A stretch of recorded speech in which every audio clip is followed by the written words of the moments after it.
Your offer was accepted. For about a day, it felt wonderful. Then the email started. One says your lender is ordering an appraisal. Another says you should schedule an AMP inspection. Two words that sound like the same errand. Two more fees, two more strangers about to walk through the house you've already furnished in your head. Then the feeling creeps in. Not excitement, overwhelmed.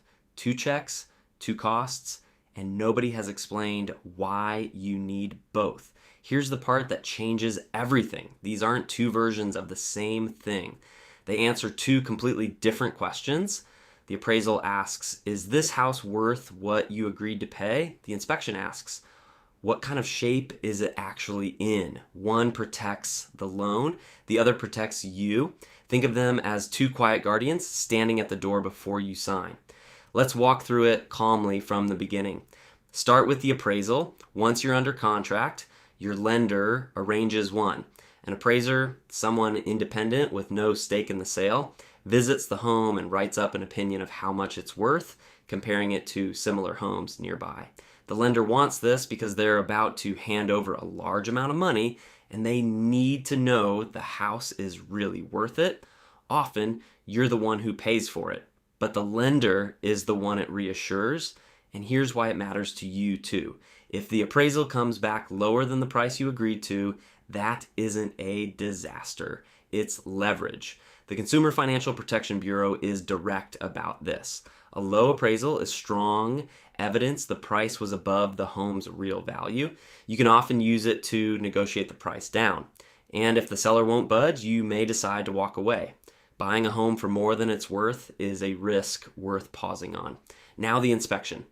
This one is for you entirely. You hire an independent inspector, someone accountable to you, not to the seller or the lender.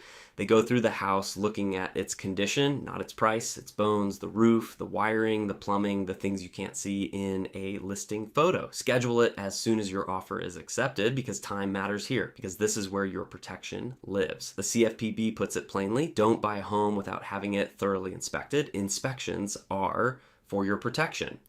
If your contract is written, so the sale depends on a satisfactory inspection, you have the right to cancel without penalty if you're not happy with what they find.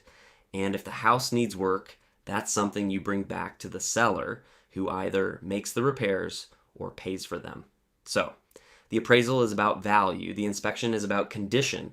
One is ordered by the lender to protect the loan.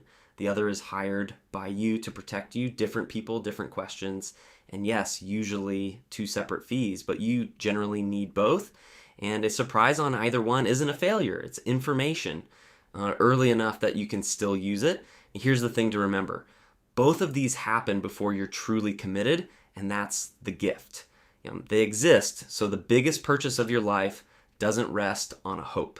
Let the guardians do their work. Read what they tell you. And if something's off, you'll know while you still have room to move. You didn't leap, you walked. One small ordered step at a time.